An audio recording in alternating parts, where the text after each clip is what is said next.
Hi friends, myself Ruth Vinodini and very happy to see you all after a long time. I heard of one lady.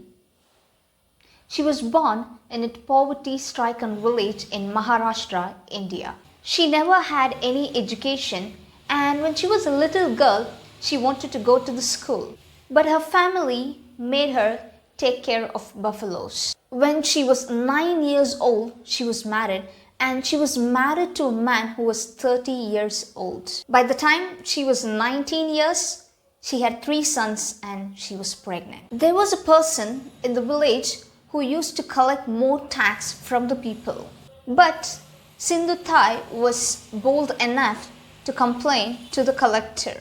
And that person stopped doing it, but he was very angry on Sindhutai. So, out of anger, he went to Sindhutai's husband and told her a lie. He said, "You're such a fool. Your wife was having an affair with many men.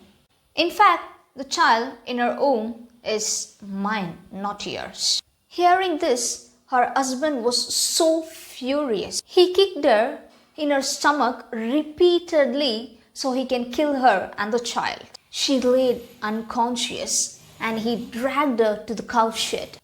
And when she opened her eyes, she found one cow standing right above her, protecting her.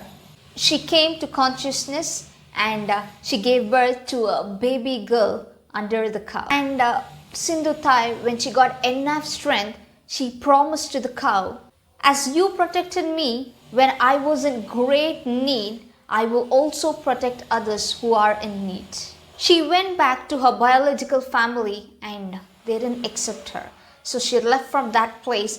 She was sleeping in the cemetery with a baby child. And she would collect the meat which people would put around the dead bodies, and she had mixed it with water and cook it on the fire of dead bodies. It became a depressing life for her. She thought that even my child should not live like this. So she was committing suicide. The railway track with her child in her arms and slept on the track that the train could crush her. And as she was lying there, she could hear a voice who was crying, and she just got up and she went and saw that an old man was crying, and he was crying because he didn't have food. So she went and begged and got him food and water. And she said the voice that stopped her from committing suicide was the voice of the Lord. She said that it was telling her that she had a higher purpose in life, something to do and something to contribute to the world. But later, when we were sitting in the field, she was thinking, what am I going to do? I don't have anyone. How am I going to help others or do something for others?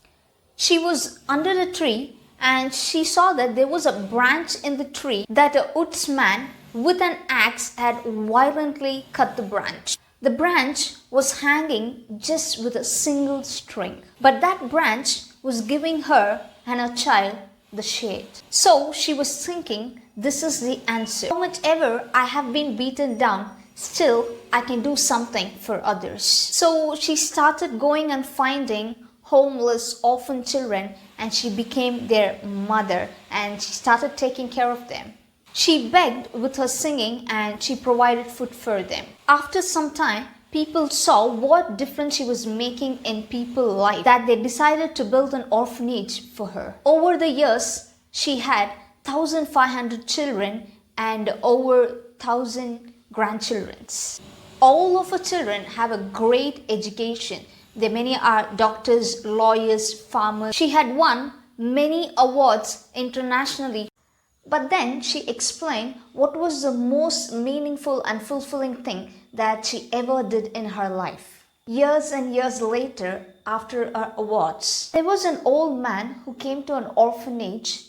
He was sick, he was starving, and he was homeless. He was looking for a shelter. After a few minutes, she recognized that this man was her husband, the person who tried to murder her. She said to him, "When you left me to die, I was homeless. Now that you are homeless, I have a nice place with beautiful people around me. the most meaningful thing in her life was she forgave him. And she said, I will give you shelter, not as a wife, but as a mother. She said, all of the tragedies in her life have been gifts to empower her and to make a difference in others' life. She said, my life has been a road of thorns, but in spite of the thorns, I made a lot of friends. This story is one little example of influence without affluence. The power of compassion is far greater than anything that money can do. My dear ones, gifting someone a car, home, or expensive gifts doesn't make them happy, but a small touch of love, a compassionate hug, and a kind word will make this world a better place to live. We all have a greater purpose and we all have a higher calling. And when that calling comes, please do that with a small touch of love, because money can never buy love. There is a beautiful quote by Mother Teresa which says, the hunger for love is much more difficult to remove than the hunger for bread. Thank you so much for watching this video. Please don't forget to like, comment and subscribe. Love you all so much. Stay safe. See you soon on my next video.